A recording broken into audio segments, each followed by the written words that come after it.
డబ్బులు ఉన్నాయని ఖర్చు పెట్టేస్తే ఏమీ చేయలేము.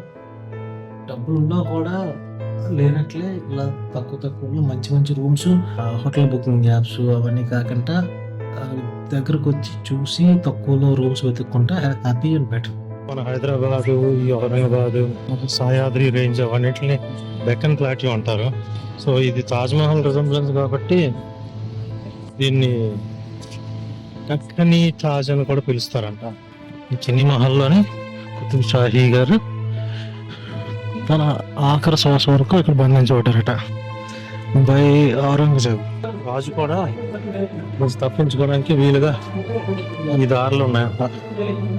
ఎక్కడికక్కడ ట్రాప్స్, దారులు తెలియకుండా ఆపడానికి.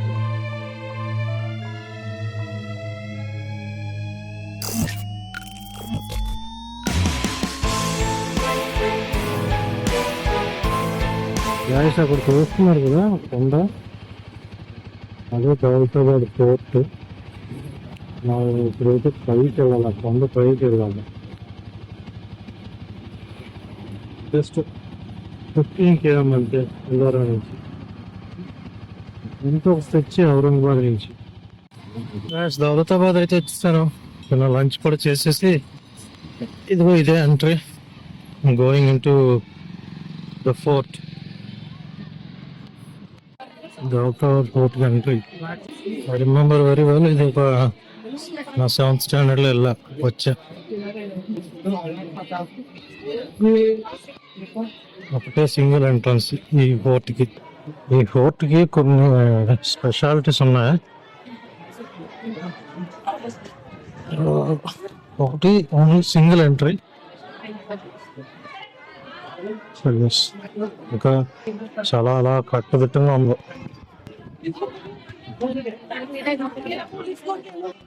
ఫోర్ట్కి వెళ్ళాలంటే ఆ హిల్ టాప్కి వెళ్ళాల్సి ఉంటుంది. అండ్ ఇది మెయిన్ ఎంట్రన్స్. కోట మొత్తానికి చిన్న ఎంట్రన్స్ ఇది.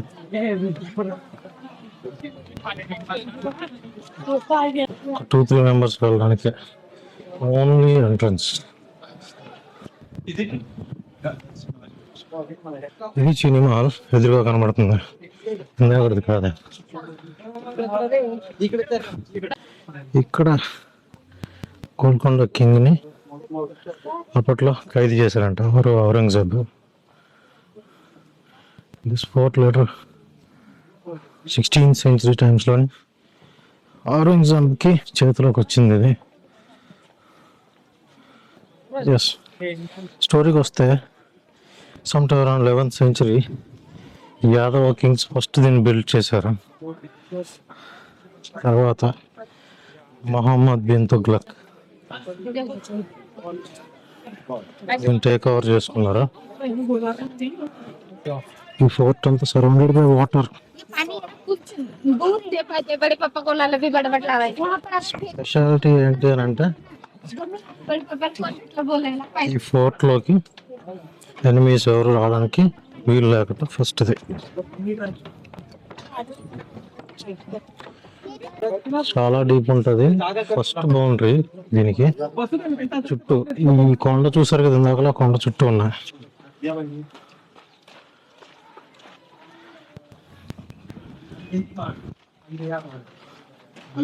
మొత్తం ముసలితో నింపేసి బై మిస్టేక్ ఎవరన్నా ఎనిమీస్ వచ్చినట్లయితే ఫస్ట్ ట్రాప్ అదే. Dark passage. Dark passage leads to a cave. ఈ ప్యాసేజ్ నుంచి ఎవరైనా వచ్చినా ఒక గుహలోకి దారి తీసేటట్లు ఉంటుంది. అక్కడ నుంచి ఇది ఇప్పుడు కొత్తగా కట్టిన స్టేర్స్ ఇక్కడ కట్టినాయి. That is dark passage. ఒకప్పుడు డార్క్ ప్యాసేజ్, ఇప్పుడంటే కొంచెం క్లియర్ గా ఉంది. ఎనిమీస్ ని ట్రాప్ చేయడానికి ఈ గుహల్లో అంట వచ్చేటట్లు ప్లాన్ చేశారంట. ఎక్కడికక్కడ ట్రాప్ అయిపోయేటట్లు, ఇటలలో దారి తెలియకంటారు. ఇప్పుడైతే లైట్స్ చేసి అంతా క్లియర్ గా పెట్టారు.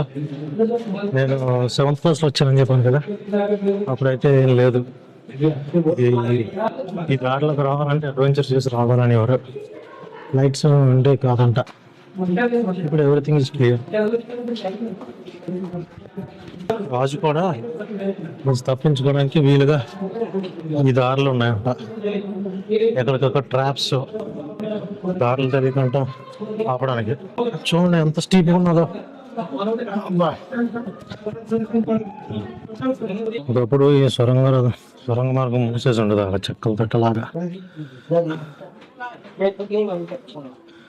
2002 నుంచి స్టార్ట్ చేశారు సొరంగ మార్గాన్ని, మోడిఫికేషన్స్ చేసి స్టార్ట్ చేశారు.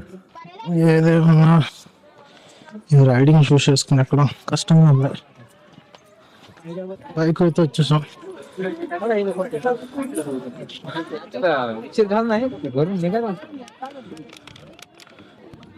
ఇది Rajmahal Rani Mahal. And this is the fort, Daulatabad fort.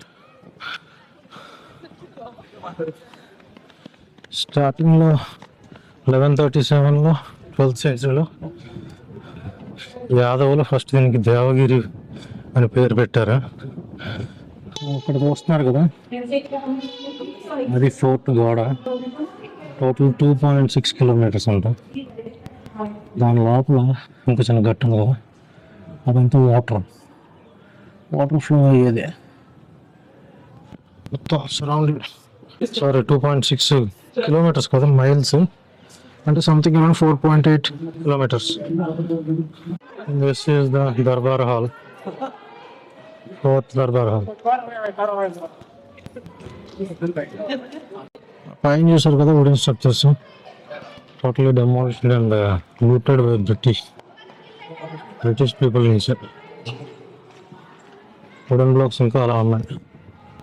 ఇక్కడ నుంచి వ్యూ అయితే చూద్దాం ఒకసారి, ఓవరాల్ వ్యూ.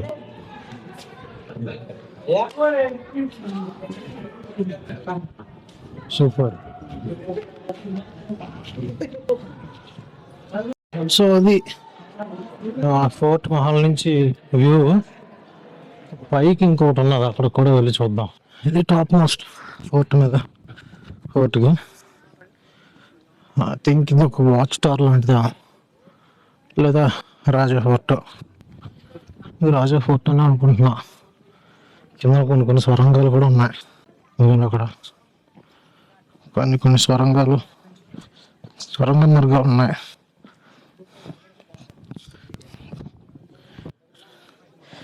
స్ట్రైట్గా కిందకి వెళ్ళిపోవడానికి. మొహమ్మద్ బిన్ తుగ్లక్ అయితే సొరంగ మార్గం మరి తెలియదు. అయితే యాదవుల తర్వాత ఢిల్లీ సుల్తానేట్ ఖల్జీ అన్నతను దీన్ని కాంకర్ చేసుకున్నారు. సో ఇది ఫోర్ట్ పై నుంచి టాప్ వ్యూ.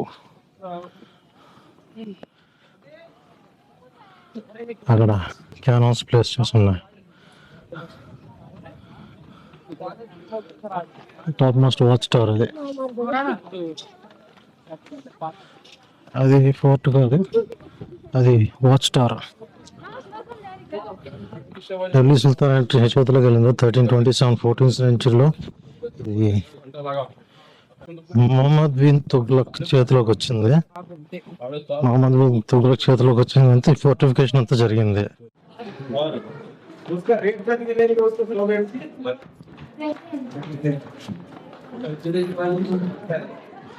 కానీ ఎవరు గైడ్ చేయకపోతే ఇప్పటికీ కన్ఫ్యూజన్. ఎటు వెళ్ళాలి, ఎటు రావాలి అన్నది ఇప్పటికీ కన్ఫ్యూజన్. సో విషయానికి వస్తే మొహమ్మద్ బిన్ తుగ్లక్ గారు తీసుకున్న తర్వాత ఒకటి ఏంటంటే, ఈ ఫోర్ట్ కింద కొండ చుట్టూ ఒక పెద్ద లేక్ చుట్టూరా అరేంజ్ చేశారు. దాంట్లో ముసల్లో ఉండేవంట. దాని యువతలు ఏంటంటే ఫైర్ కాంపౌండ్ ఉండేదంట. ఫైర్ కాంపౌండ్ తర్వాత అగైన్ లేటర్ ఇది ఇక్కడ డార్క్ ప్యాసేజ్ ఎంట్రీ. ఇది డార్క్ ప్యాసేజ్ ఎంట్రీ. ఈ గుహలోని శత్రువులు ఇటల్లో తెలియక కన్ఫ్యూజ్ అవ్వడం కోసం కట్టారంట. That's it. ఇది ఇందాక మనం చూపించిన తర్వాత వీలు కట్టింది. దీని చరిత్ర చూడండి. It's Qutb Shahi Golconda last ruler ఇక్కడ టిల్ హిస్ డెత్ ఇక్కడ ప్రజెంట్ చేయబడ్డారట. ఇది చిన్ని మహల్ ఇందాక చెప్తాను కదా, ఆ టవర్ కాదు, అది మినార్. ఇది చిన్ని మహల్. ఈ చిన్ని మహల్లోని కుతుబ్ షాహీ గారు తన ఆఖరి శ్వాస వరకు ఇక్కడ బంధించబడ్డారట బై ఔరంగజేబ్. సో తర్వాత మహమ్మద్ బిన్ తుగ్లక్ పాలనలోని ఢిల్లీలోని ఉన్న ప్రజలందరినీ దీన్నే క్యాపిటల్ కింద ప్రకటించి ఇక్కడికి అందరినీ తీసుకొచ్చారంట. మళ్ళీ దీని తర్వాత మళ్ళీ ఢిల్లీకి పంపించారంట కొన్నేళ్ళ తర్వాత. సో ఢిల్లీ నుంచి వచ్చిన తర్వాత ఢిల్లీ నుంచి ప్రజలందరూ ఇక్కడ రావడం, దీని క్యాపిటల్ కింద వాడారంట. ఆ టైంలో చాలా స్పెండ్ చేసేసి చాలా ఖర్చు అయ్యి ఇంకా నెమ్మదిగా రాజ్యాన్ని కూడా కోల్పోయారు. అంటే ఇంకా ఆఖరిగా ఏంటంటే 16th సెంచరీలోను 17th సెంచరీలోను ఎవరతను ఔరంగజేబ్ పాలనలోని గోల్కొండ కుతుబ్ షాహీ గారిని ఇక్కడ బంధించారంట. సో ఓవరాల్గా ఏంటంటే నిజాముల పరిపాలన జరిగింది లాస్ట్లో, నిజాముల పరిపాలన. సో అది ఇక్కడ దౌలతాబాద్ స్టోరీ. ప్రీవియస్గా దేవగిరి ఫోర్ట్ యాదవాస్ టైంలో. సో టవర్ విషయానికి వస్తే చాంద్ మినార్ ఏంటి అని అంటే చూడండి, అహ్మద్ షా యాదవుల దగ్గర నుంచి కాంకర్ చేసుకున్న తర్వాత విక్టరీని చూపించుకోవడం కోసం అని చెప్పి కట్టారంట. పర్షియన్ టైల్స్తో కట్టారంట దాన్ని. పర్షియన్ టైల్స్ అంటే coloured Persian tiles, but later క్రమక్రమంగా టైల్స్ కోల్పోయింది. సో ఫైనల్గా ఏంటంటే కొంతమంది దీన్ని పిక్నిక్ స్పాట్ కింద పడతారు, లోకల్స్ దగ్గర ఉన్న వాళ్ళు. కొంతమంది ఏంటంటే హిస్టారిక్ ప్లేస్ కింద చూడడానికి వస్తారు. ఆ టాప్కి వెళ్ళాం అవసరం లేదు అనుకున్న వాళ్ళు కొంచెం ఆ సెంటర్ దగ్గరికి వెళ్ళి వచ్చేస్తారు దీని గురించి తెలుసుకొని. మహమ్మద్ బిన్ తుగ్లక్ ఐడియాస్ 50 feet స్టీప్గా చెక్కబడిన కొండ అండ్ చుట్టూ వాటర్ అండ్ ఫైర్ బాల్స్ వేయడానికి. అండ్ స్పెషాలిటీ ఏంటంటే ఎవరైనా రావాలి అనుకుంటే ఆ ద్వారం నుంచి ఇద్దరు రాగలరంట. ఈ కోట మొత్తానికి ఒకటే ఎంట్రీ, ఇంక వేరే ఎంట్రీస్ లేవు. So that's all guys, complete అయిపోయింది దౌలతాబాద్. ఇంకా నెక్స్ట్ అందరికీ దౌలతాబాద్ నచ్చే ఉంటుంది. నెక్స్ట్ అయితే మనం ఔరంగాబాద్కి వెళ్దాం. సో ఒకటి ఔరంగాబాద్ వచ్చినప్పుడు అజంతా, ఎల్లోరా, దౌలతాబాద్ అండ్ బీబీ కా మక్బరా, ఈ 4 places హ్యాపీగా కంప్లీట్ చేసుకొని వెళ్ళొచ్చు. బట్ ఈజీగా 2 nights ఆఫ్ స్టే పడుతుంది ఇక్కడ. అంటే షిరిడి రెగ్యులర్గా ఏంటంటే ఇక్కడికి ఎక్కువ వచ్చేది పిల్గ్రిమ్స్ పాయింట్ ఆఫ్ వ్యూ. ఇక్కడ ఏదైతే మార్నింగ్ వెళ్ళాం గృహణేశ్వర్ టెంపుల్ అండ్ షిరిడి వెళ్ళి వచ్చిన వాళ్ళు ఇక్కడికి ఎక్కువగా వస్తారు. సాటర్డే సండే అయితే ఇంకా చాలా మంది ఉన్నారు. మండే టు ఫ్రైడే అయితే కొంచెం తగ్గే ఛాన్స్ ఉన్నాయి. బట్ ఇక్కడ 2 పాపులర్ టెంపుల్స్ ఉన్నాయి దగ్గరలో. షిరిడి ఒక 80 kilometers ఉన్నది, గృహణేశ్వర్ ఒక 20. అందువల్ల ఎక్కువగా టూరిస్టులు తాకిడైతే హెవీగా ఉంటుంది ఎల్లోరా కన్నా, అజంతా కన్నా అండ్ ఈ ప్లేస్ దౌలతాబాద్ కన్నా. అలాగే బీబీ కా మక్బరా అది నెక్స్ట్ వెళ్తున్నాను. టైం అయితే ఇట్స్ 5 o'clock. ఔరంగాబాద్ వెళ్ళేసరికి 6 అవుతుంది. బీబీ కా మక్బరా 10 వరకు ఉంటుంది అనుకుంటాను. ఇవి ఉంటే గుడ్, లేదంటే చూద్దాం. అండ్ బీబీ కా మక్బరా వైపు వెళ్తూ దియోగర్ వ్యాలీ అంట. దియోగర్ వ్యాలీ దాటిన తర్వాత రూమ్స్ ఏమైనా చూస్తాను. బీబీ కా మక్బరా 16 kilometers ఉన్నది. 16 kilometers లోపు చింటూ కూడా స్టార్ట్ అవుతున్నాయి ఎందుకో సడన్గా. ఆ గ్యాప్లో ఏమైనా రూమ్ తీసుకుంటాను. తీసుకొని 10 o'clock క్లోజింగ్ కదా, ఒక 1 hour రెస్ట్ తీసుకొని వెళ్దామని చూస్తున్నాం. టైం అయితే 6 అయింది. సో రైడింగ్ అయితే ఉండదు, రైడింగ్ బ్లాగ్ అయితే ఉండదు. స్ట్రైట్ ఒక రూమ్కో లేకపోతే బీబీకా మక్బారాకి వెళ్ళిన తర్వాత మళ్ళీ స్టార్ట్ చేస్తాం. బీబీకా మక్బారా దగ్గరికి అయితే వచ్చాము. చూడండి వెనకాల పార్కింగ్ అంతా ఉంటున్నాను. సండేగా, సండే అవడంతో ఫుల్ రష్గా ఉంది. టైం అయితే 6:30, 10 o'clock వరకు ఓపెన్ అట. సో ఒకసారి బీబీకా మక్బారా చూసుకొని నెక్స్ట్ వెళ్ళే డెస్టినేషన్ వైపు రూమ్స్ వెతుక్కుంటాను. Bibi ka Maqbara night view and front view ఇది. బీబీకా మక్బారా స్టోరీ ఏంటంటే సమ్ టైమ్ అరౌండ్ 1660s లో ఔరంగజేబ్ వాళ్ళ వైఫ్ బేగం చనిపోతే వాళ్ళ కొడుకు ఆజం షా ఆవిడ గుర్తుగా కట్టాడంట. It's quite clear resemblance of Taj Mahal. మొత్తం తాజ్ మహల్ లాగే ఉన్నది అని చెప్పి క్వైట్ ఆల్మోస్ట్ తాజ్ మహల్ లాగే ఉంది. కోర్స్ ఔరంగజేబ్ అంత ఆర్కిటెక్ట్ మీద ఇంట్రెస్ట్ అంత లేదంట, but this is the second one. So ఇదేంటి అని అంటే సమాధి టోంబ్ బీబీకా మక్బారా, తల్లికి గుర్తుగా అండ్ ఔరంగజేబ్ వైఫ్ కి గుర్తుగా ఔరంగజేబ్ కాలంలో వాళ్ళ కొడుకు కట్టింది ఆజం షా. ఆల్మోస్ట్ తాజ్ మహల్ లాగే ఉంది కానీ ప్యూర్ తాజ్ మహల్ అయితే ఇంకా పూర్తిగా వైట్ మార్బుల్, ఇదైతే కాదు, జస్ట్ రిజంబ్లెన్స్ అంతే.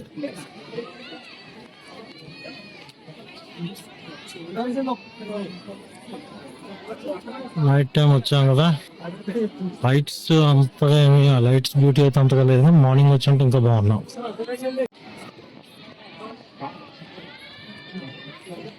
సూపర్ ఉంది అయితే ప్లేస్ మాత్రం. చుట్టూ 4 మినార్స్, తాజ్ మహల్ లాగా. ఇది ఆవిడ సమాధి టోంబ్ బీబీకా మక్బారా. ఆల్మోస్ట్ స్ట్రక్చర్ అంతా తాజ్ మహల్ లాగే ఉంది. పూలు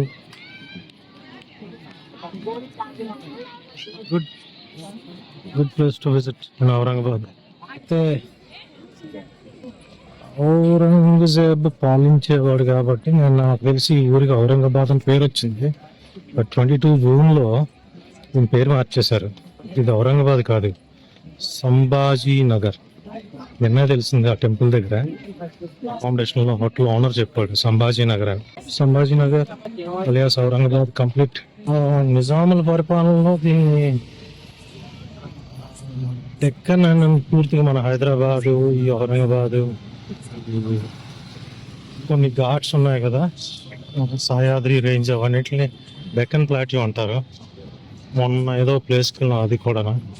సో ఇది తాజ్మహల్ రిజంబ్లెన్స్ కాబట్టి దీన్ని డక్కనీ తాజ్ అని కూడా పిలుస్తారంట. మొత్తం పానీపూరి వాళ్ళు, ఐస్ క్రీమ్, స్వీట్స్ అయితే full of food. Panipuri, bhelpuri, ఇంకా అన్ని. Thank you. So guys, finally long heavy trip అయిపోయింది. లైక్ ఈరోజు ఏంటి అని చూసాం, కృష్ణేశ్వర్ జ్యోతిర్లింగం ఒకటి, ఎల్లోరా కేవ్స్ ఒకటి, దౌలతాబాద్ ఒకటి, బీబీకా మక్బారా ఒకటి, ఔరంగాబాద్ డెఫినెట్గా ఇట్స్ అ టూరిస్ట్ ప్లేస్. వస్తే మాత్రం 2 nights కంపల్సరీగా ఉండాల్సి ఉంటుంది. ఒకరోజు అజంతా కొంచెం దూరం, ఐ థింక్ ఇట్స్ 60 km అనుకుంటాను. ఔరంగాబాద్ లోపలే మన ఇది ఉన్నది బీబీకా మక్బారా. ఇక్కడ నుంచి 15 km దౌలతాబాద్, అక్కడి నుంచి 10 km ఎల్లోరా కేవ్స్, అక్కడి నుంచి 1 km కృష్ణేశ్వర్ జ్యోతిర్లింగ, అటు నుంచి అడగలిగితే ఒక 60 km Ajanta caves. Ajanta caves నిన్న అయిపోయింది, అంటే కొంచెం ఇంటి దగ్గర స్టార్ట్ అయిన రైడ్ రాంగ్ టైమింగ్స్ వల్ల అజంతా కేవ్స్ ఒకటే చూసుకోవాల్సి వచ్చింది నిన్న. ఈరోజు మ్యాక్సిమం కంప్లీట్ అయితే. బట్ మీలో ఎవరైనా ఎప్పుడైనా ఔరంగాబాద్ రావాలి అని అనుకుంటే మాత్రం స్పెసిఫిక్గా రావచ్చు డెఫినెట్గా. బట్ ఇంపార్టెంట్ థింగ్ ఏంటంటే పక్కనే మనకి షిరిడి ఉన్నది. షిరిడి కాబట్టి షిరిడి వెళ్ళి అక్కడి నుంచి జనరల్‌గా వస్తూ ఉంటారు. షిరిడి, శని సింగనాపూర్ అక్కడి నుంచి ఔరంగాబాద్ విజిట్ చేస్తూ ఉంటారు. సో, షిరిడీలో జనరల్‌గా అందరూ 1 నైట్ ఆర్ 2 నైట్స్ ఉంటారు. సెంటిమెంటల్‌గా 2 నైట్స్ కొంతమంది ఉంటారు. అది ప్లస్ రిటర్న్ వచ్చేటప్పుడు అంటే ఇటు నుంచి ఇట్లా మనం హైదరాబాద్ వెళ్ళిపోవచ్చు. రిటర్న్ వచ్చేటప్పుడు ఔరంగాబాద్‌లోనైతే మాత్రం 2 డేస్ 2 నైట్స్ స్టే చేయొచ్చు. Not a problem at all. అంటే షిరిడీలోని స్టార్ట్ అయితే షిరిడీలో శని సింగనాపూర్ చూసుకొని ఇటు వస్తే బీబీ కా మక్బారా అండ్ దౌలతాబాద్ చూసుకోవచ్చు. ఎందుకంటే దౌలతాబాద్ డెఫినెట్‌గా 3 అవర్స్ పడతది. అంత పైకి ఎక్కి కిందకి దిగి ఆ ప్లేస్‌ని చూసుకొని రావాలంటే 3 అవర్స్ పడతది. అండ్ అక్కడి నుంచి ఎల్లోరా అయితే అదొక 3-4 అవర్స్ పడతది ప్రశాంతంగా ఎక్స్‌ప్లోర్ చేయాలంటే. అసలు యాక్చువల్లీ ఈరోజు బీబీ కా మక్బారా విజిట్ చేస్తానని అనుకోలేదు. బట్ టైం కుదిరింది. అది 10:00 వరకు ఉంటదంట. తాజ్ మహల్ ఆఫ్ డెక్కన్. అండ్ ఇంకొక రోజు అజంతా చూసుకొని అటు నుంచి అట్లా మన హైదరాబాద్ వైపు లేదంటే వేరే ప్లేస్ వైపు వెళ్ళొచ్చు. 2 నైట్స్ అయితే కంపల్సరీ పడతది. So that's it. Super places visit చేశాను. అన్ని యునెస్కో వరల్డ్ హెరిటేజ్‌లో భాగం. టాప్ క్లాస్ ప్లేసెస్ ఈరోజు విజిట్ చేసినవి. డెఫినెట్‌గా మీకు ఈ వ్లాగ్ అయితే నచ్చుంటదని నా నమ్మకం. అండ్ ఆల్సో ఈ ప్లేసెస్ కూడా మాత్రం super. Really had a good time.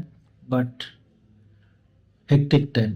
Pain నడిచి మార్నింగ్ ఒక కృష్ణేశ్వర్ టెంపుల్ దగ్గర 2 అవర్స్ నిలబడి దర్శనం చేసుకున్నాను. అది అయిపోయిన తర్వాత ఒక 2 అవర్స్ పక్కనే కాబట్టి 2.5 అవర్స్ ఎల్లోరా నడుచుకుంటూనే.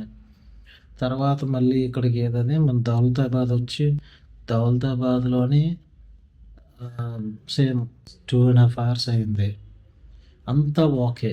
దౌలతాబాద్ ఇంకా కొండ ఎక్కడమే. చిన్న చిన్న కేవ్‌లో కొండ, గుహల్లో కొండ. Whatever had a great experience here today. ఈరోజైతే మంచి ఎక్స్‌పీరియన్స్ వచ్చింది.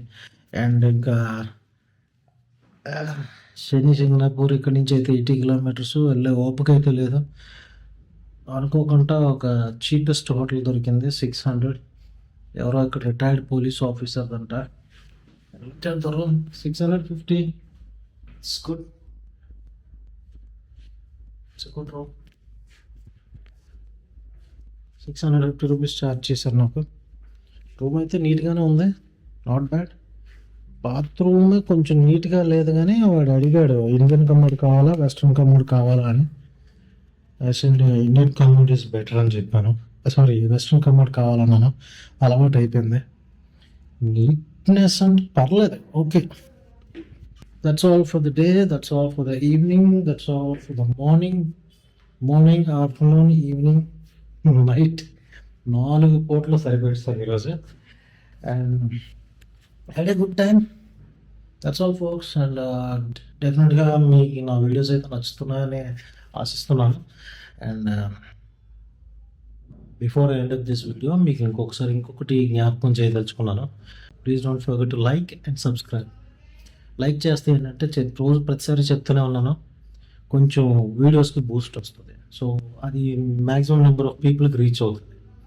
కోర్స్ కొంచెం స్లోగానే పెడుతున్నాను videos. But keep supporting guys, keep supporting. And ఇంకా మెనీ మోర్ వీడియోస్ ఇంకా వస్తాయి. నేను డెఫినెట్గా చేస్తాను. అది కొంచెం బడ్జెట్లోనే చేస్తాను. సో చూసాను కదా నా బడ్జెట్ అంటే. డబ్బులు ఉన్నాయని ఖర్చు పెట్టేస్తే ఏమీ చేయలేము. డబ్బులు ఉన్నా కూడా లేనట్లే ఇలా తక్కువలో మంచి రూమ్స్, ఓయోలు, I mean forget it, hotel booking apps అవన్నీ కాకుండా దగ్గరకు వచ్చి చూసి తక్కువలో రూమ్స్ వెతుక్కుంటే హ్యాపీ అండ్ బెటర్ నాకు అనిపిస్తుంది. ఇప్పుడు దాకా నేను అసలు హోటల్ బుకింగ్ యాప్స్ వాడనే లేదు. అడుగున పోయి చూస్తున్నాను, చెక్ చేస్తున్నాను. బట్ ఫైనల్గా నేను వెతుక్కొని వచ్చిన హోటల్స్లోనే ఉంటున్నాను. ఎందుకో అర్థం కావట్లేదు. ట్రై చేద్దాం కొంటూనే ఉంటున్నాను. బట్ అది కుదరట్లేదు. ఫైనల్గా మళ్ళీ ఇదే రోజు ముందు చేద్దాము, వాళ్ళు ఇచ్చిన రేటింగ్లు కరెక్ట్గా ఉన్నాయా లేదా అనేది ఒక చిన్న అనాలిసిస్ చేద్దామని, అబ్జర్వేషన్ చేద్దామని అనుకుంటున్నాను. ఈ సీజన్ నేను అది చేద్దామని అనుకున్నాను కానీ కుదరట్లేదు అసలు. So whatever, I'm gonna end up this day. Please like my videos and subscribe to my channel Singham Wheels, and catch you up in the tomorrow's vlog. Goodbye.